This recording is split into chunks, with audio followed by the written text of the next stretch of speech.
And now, a message from our sponsor, Insights. Insights believes that threat intelligence benefits organizations of all shapes and sizes by helping them proactively defend against an attacker's next move. That's why Insights is offering a free, personalized company threat intelligence report to help you manage the risk in today's cybersecurity landscape. Using only your company's domain, Insights' proprietary tools find potential external threats, including phishing attacks and dark web mentions targeting your organization within minutes. To download your free threat intelligence report, go to insights.com/cyberwire.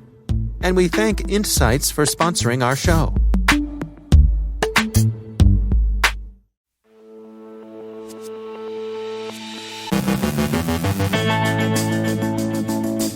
Volkswagen warns North American customers of a third-party data breach. An anti-monopoly agenda advances in the US House Judiciary Committee.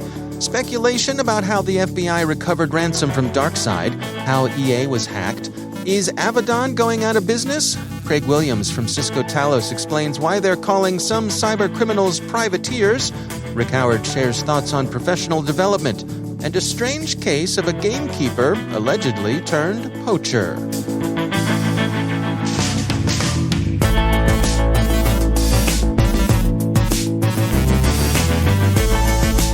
From the CyberWire studios at Data Tribe, I'm Dave Bittner with your CyberWire summary for Monday, June 14th, 2021.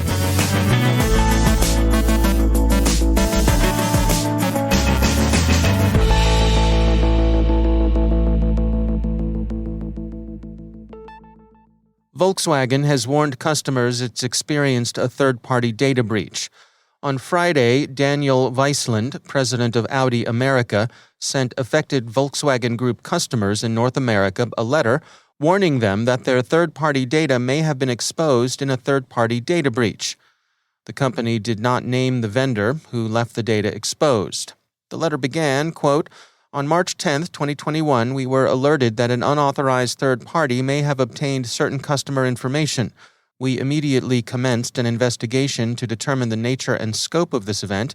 The investigation confirmed that the third party obtained limited personal information received from or about customers and interested buyers, including you, from a vendor used by Audi, Volkswagen, and some authorized dealers in the United States and Canada. This included information gathered for sales and marketing purposes from 2014 to 2019. We believe the data was obtained when the vendor left electronic data unsecured at some point between August 2019 and May 2021, when we identified the source of the incident." End quote. Audi is one of Volkswagen's upmarket brands. The car company determined on May 24th that sensitive personal information was among the compromised data, and that discovery prompted Friday's letter. Much of the exposed information was relatively anodyne contact information, but this is still a matter of some concern. Other compromised data related specifically to customer interests, such as information about vehicles purchased, leased, or even inquired about, and in some cases the information was clearly more sensitive, including information relating to eligibility for a purchase, loan, or lease. More than 95% of the sensitive data included was the driver's license numbers. A few other items of personally identifiable information, including dates of birth, social security or social insurance numbers, account or loan numbers, and tax identification numbers, were also exposed in some cases. TechCrunch says Volkswagen put the total number of customers affected in Canada and the United States at 3.3 million, with more than 90,000 figuring among those who lost the most sensitive data. According to Reuters, most of the affected customers were Audi shoppers. The US House Judiciary Committee announced its anti-monopoly agenda Friday, and they've got big tech in mind. The bills, which advanced with what The Verge characterizes as bipartisan support, are the result of 16 months of deliberation by the House Judiciary Committee. The agenda, which the committee calls A Stronger Online Economy, Opportunity, Innovation, Choice, includes 5 measures. First, the American Innovation and Choice Online Act, which would prohibit discriminatory conduct by dominant platforms, including a ban on self-preferencing and picking winners and losers online. the Platform Competition and Opportunity Act, which would restrict dominant platforms' acquisition of competitors, the Ending Platform Monopolies Act, which would restrict self-preference that inhibits competition, the Augmenting Compatibility and Competition by Enabling Service Switching Act, which has the clever acronym ACCESS, which lowers barriers to entry and limits customer switching costs, and the Merger Filing Fee Modernization Act, which would increase merger filing fees to ensure that Department of Justice and Federal Trade Commission have the resources they need to aggressively enforce the antitrust laws. The measures will now be available for consideration by the House. So how did the FBI recover ransom payments from the DarkSide's wallets? They must have had, many believe, the private key to the crook's wallet. But how did they get that key? The Bureau hasn't said, understandably, but Decrypt offers some informed speculation. Recorded Future's Dmitry Smilyanets thinks the answer lies in the DarkSide's affiliate structure. The portion of the funds recovered probably belonged to a less skillful affiliate. Decrypt coldly puts it, quote, mere amateurs who ran a franchise operation under the real masterminds, end quote. The feds recovered 63.7 of the 75 bitcoins Colonial Pipeline paid the DarkSide. The missing 11.3 bitcoins amounts to 15% of the total, and 15% is what affiliates owe Big DarkSide when their franchise scores ransom. Smilyanets believes the affiliate made the rookie mistake of hard-coding their private key into the ransomware package they deployed. They also rented a server in the U.S. from cloud provider DigitalOcean for temporary storage of their funds before they could be shipped overseas. But they delayed in moving their take out of reach, and the FBI was quicker than they were. That's informed speculation. Speculation, but also plausible. For now, the FBI is not offering any explanations. How did the crooks hack EA's network? They got into the company's Slack channel and persuaded a well-meaning employee to give them a login token. The hackers explained to Motherboard that they got into EA's Slack using a stolen cookie they purchased in an underground market for about $10. Why were the cookies important? Among the information cookies can save are a user's login details, and in this case the details were enough to enable the attackers to log in. Once in, the attackers slacked members of EA's IT support team, said they'd lost their phone at a party the night before, and asked for a multi-factor authentication token so they could get back to work. That succeeded. Twice. Once inside, they found a service for game developers and eventually stole the code. The attackers provided Motherboard with screenshots that documented their hack, and also some EA documents they stole in addition to the source code they took. EA confirmed to Motherboard that these were indeed the general outlines of the way the incident unfolded.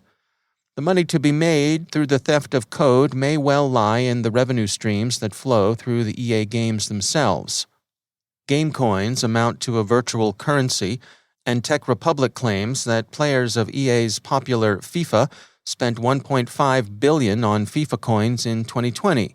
Compromising the game's source code could make gold farming, that is, playing the games to earn game coins and then selling them to other players for more liquid fiat currency, far easier and far more lucrative than it already is. The Avaddon ransomware gang is closing shop, or at least rebranding. Bleeping Computer on Friday received an anonymous emailed tip with attenuated and misleading anonymity, it pretended to be from the FBI, that included a link to a zip file and a password to open it. The file contained decryption keys to Avaddon ransomware. Bleeping Computer shared the files with Coveware and Emsisoft, both of whom confirmed that they were indeed what they claimed to be. Avaddon's Tor sites have all gone dark, and while the gang has issued no communique saying it's going out of business, that seems to be the case. Avaddon had over the course of last week pushed its victims harder in what Bleeping Computer calls a mad rush to finalize payments. By Friday, they had effectively shut down, possibly because they were feeling too much heat. That's the view Emsisoft expressed to Bleeping Computer. Quote, "The recent actions by law enforcement have made some threat actors nervous. This is the result. One down, and let's hope some others go down too." End quote. Emsisoft has released a free decryptor for Avaddon victims. Others think Avaddon may simply be rebranding, undergoing one of the periodic name changes and reorganizations such groups undertake. The Record by Recorded Future summarizes InfoSec community opinion to this effect. Avaddon had been among the more professional criminal up-and-comers, and it may well be that this episode is simply designed to throw their pursuers off, not to go to ground permanently. Finally, in a strange case in which a gamekeeper apparently turned poacher, a former security executive faces hacking charges. The U.S. Department of Justice has indicted Vikas Singla, identified in media reports as a former executive with Securalytics, a cybersecurity firm based in Atlanta, Georgia. We reached out to Securalytics by email for comment over the weekend, and we'll update this story should we hear from them. Mr. Singla was arraigned Thursday on charges related to a cyber attack against Gwinnett Medical Center in 2018. The indictment lists 16 counts of intentional damage to a protected computer and 1 count of obtaining information from a protected computer. The specific actions alleged include disrupting phone service, obtaining information from a digital device, and disrupting network printer service. The U.S. Attorney alleges that the attack was conducted, in part, for financial gain.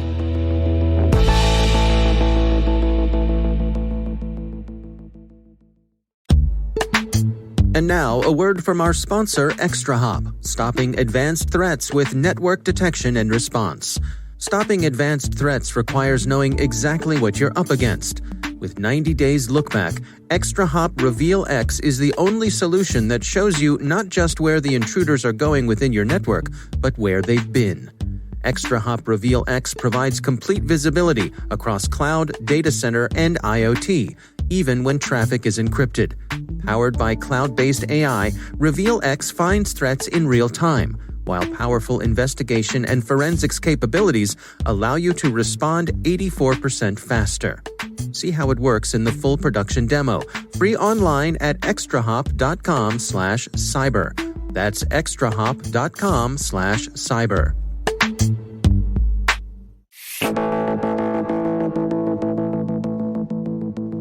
And joining me once again is the CyberWire's Chief Security Officer and also our Chief Analyst, Rick Howard. Rick, welcome back. Thank you, Dave.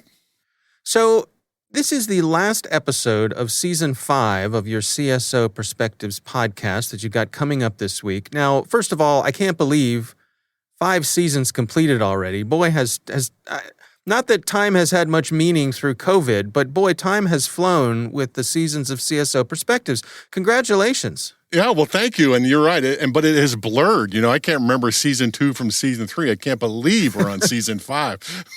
Yeah. Well, bring us up to date here. What are you covering in the last episode of this season? So we got a special one for this last episode. We're ending on a subject that you and I care a lot about, right? And it is, how do you stay current with the latest news and advancements in the cybersecurity space? And, I would say that most of our listeners, the reason they listen to us is as one of their sources of that information.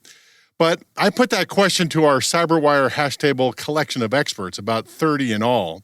And I will say that everybody has a different way to do it, including me, all right? Everything from what we want to learn about to the information sources that we trust to get it. So in this episode, we summarize all of that, and I think our listeners will get a lot out of it. But you're right, we're at the end of Season 5. Season 6 starts on 19 July, and the CSO Perspectives team is busily working on those episodes right now. And as I just want to hint here, I may take some vacation between now and then too. Just saying. Okay, we'll allow it.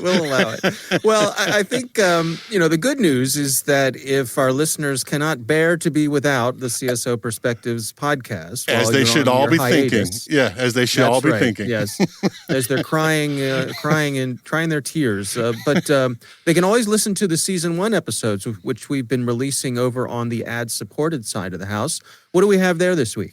Yeah, so Dave, as you know, we've been releasing my cybersecurity first principle strategies episodes, and so far we've already talked about zero trust and intrusion kill chain prevention.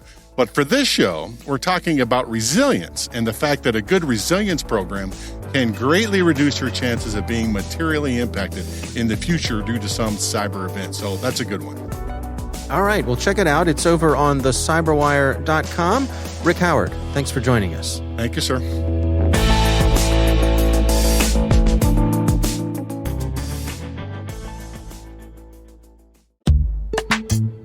It's time to take a moment to tell you about our sponsor, Tanium. Today, we rely on endpoints for everything from remote work to mobile banking, telemedicine, and online learning. That's why managing and securing these endpoints has never been more important. Tanium provides unified endpoint management and security built for the world's most demanding IT environments, providing instant visibility, complete context, and rapid response. That's why all 6 branches of the U.S. Armed Forces and half of the Fortune 100 trust Tanium to protect their IT operations. Join Tanium at this year's Converge 2020 virtual event to learn about the latest advances in unified endpoint management and security, connect with industry peers, and hear directly from other leading technology partners like Google Cloud and Salesforce. Go to converge.tanium.com and enter promo code CyberWire to receive a 15% discount on a lab pass. And we thank Tanium for sponsoring our show.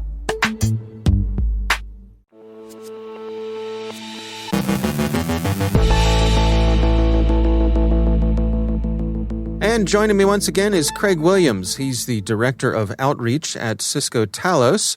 Craig, it's always great to have you back. You and your team have attracted a little bit of notice lately with a recent blog post regarding threat actors and perhaps a new naming convention. Why don't you unpack it for us and share what you all are up to? Absolutely, Dave.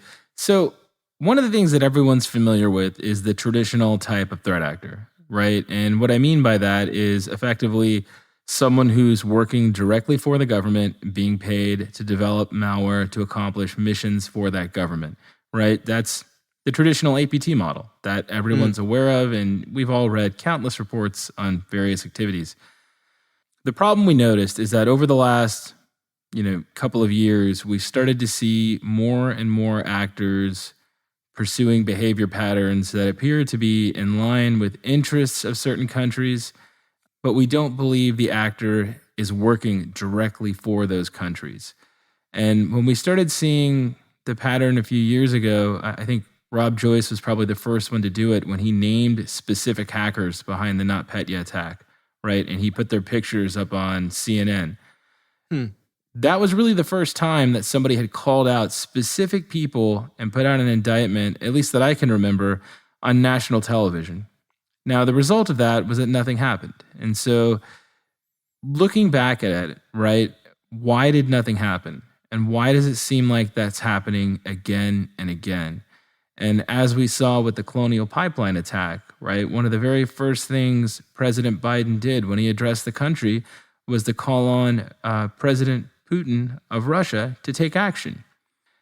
And so this is kind of the situation we're in, where we see these threat actors that are operating within the interests of a country that are really, in a lot of cases, directly benefiting from what appears to be state protection.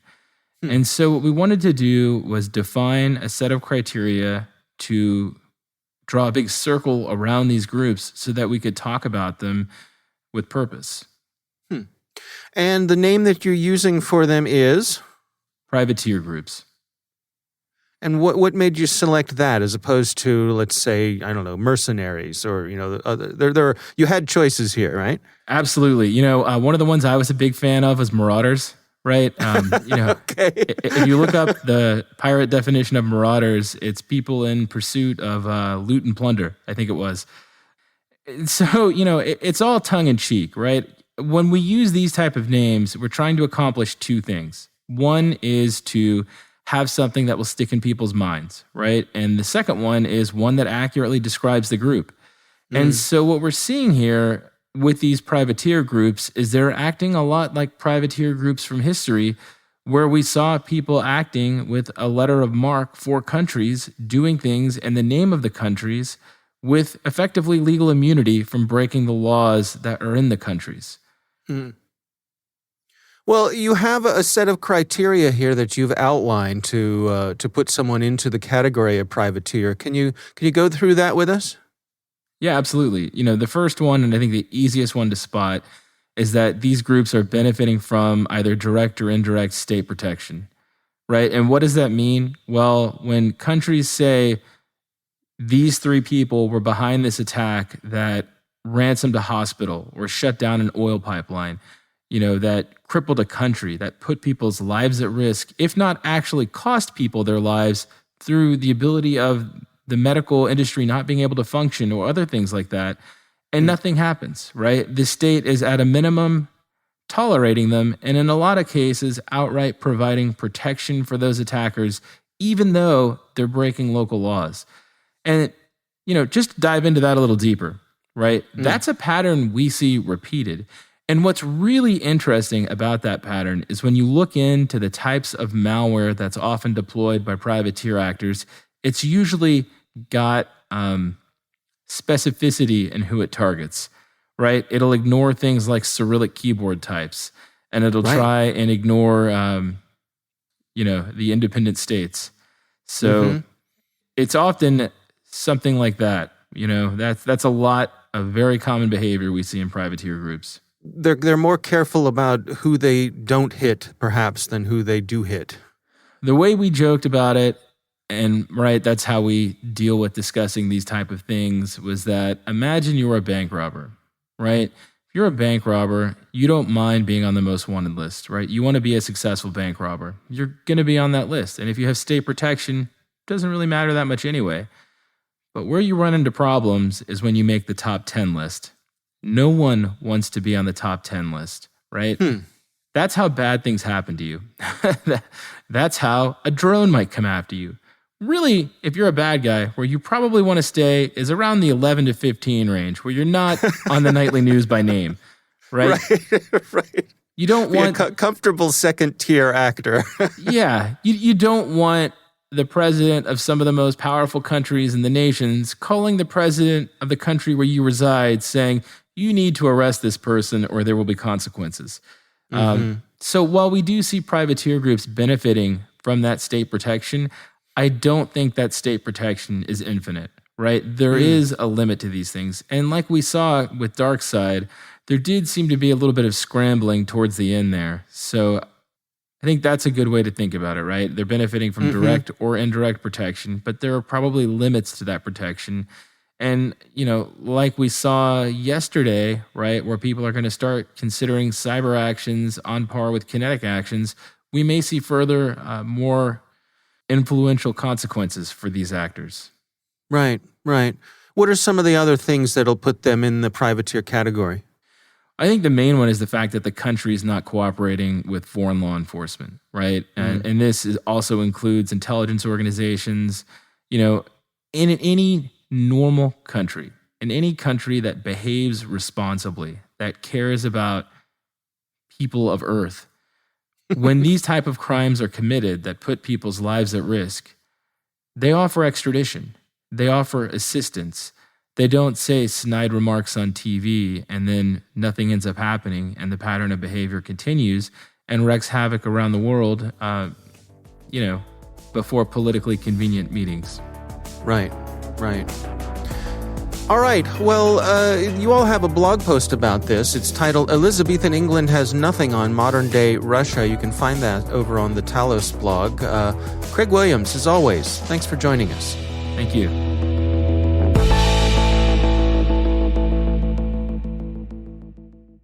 Thanks to all of our sponsors for making the CyberWire possible.